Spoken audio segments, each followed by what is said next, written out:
पिंटू दूध वाला 73 YouTube channel में आपका स्वागत है। चलिए हम आ गए हैं अपने गोईठा गोदाम में।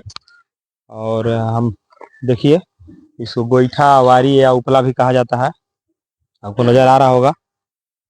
और देखिए हमारे पास 3 प्रकार का गोईठा है। ये देखिए मंझला साइज गोईठा है, मंझला साइज। ये भी मंझला साइज है, इधर भी आपको दिखाई दे रहा होगा, इधर भी आपको दिखाई दे रहा होगा। ये सब मंझला साइज का गोईठा है। और आपको चाहिए बड़का साइज का गोईठा, दिखाते हैं। बड़ा वाला साइज के देखिए गोईठा इधर है। देखिए इधर फोकस कीजिएगा।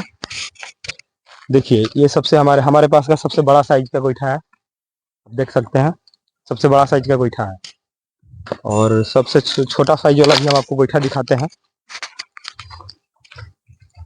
सबसे छोटा साइज का गोईठा देखिए इधर है। सबसे छोटा साइज का गोईठा देखिए इधर है। आइए आओ दिखाते हैं आपको। और हमारा डिस्क्रिप्शन में नंबर दिया हुआ है, जिन दर्शकों को गोईठा चाहिए तो हम कांटेक्ट कर सकते हैं, उनको उचित मूल्य पे दे दिया जाएगा। अगर वो गिन के लेना चाहेंगे तो उनको गिन के भी मिल जाएगा। अगर पूरा छुहा भी लेना चाहते हैं, इधर फोकस कीजिएगा, पूरा छुहा अगर लेना चाहते हैं तो उनको पूरा छुहा भी मिल जाएगा। और देखिए ये सब छोटा साइज का गोईठा है। देखिए ये सब छोटा साइज का गोईठा है। इधर भी देखिए छोटा साइज का है। इधर फोकस कीजिएगा,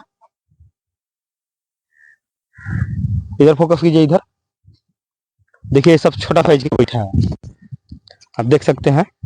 जिन दर्शकों को चाहिए वो डिस्क्रिप्शन नंबर में से वो नंबर लेकर कांटेक्ट कर सकते हैं, वो गोईठा मिल जाएगा।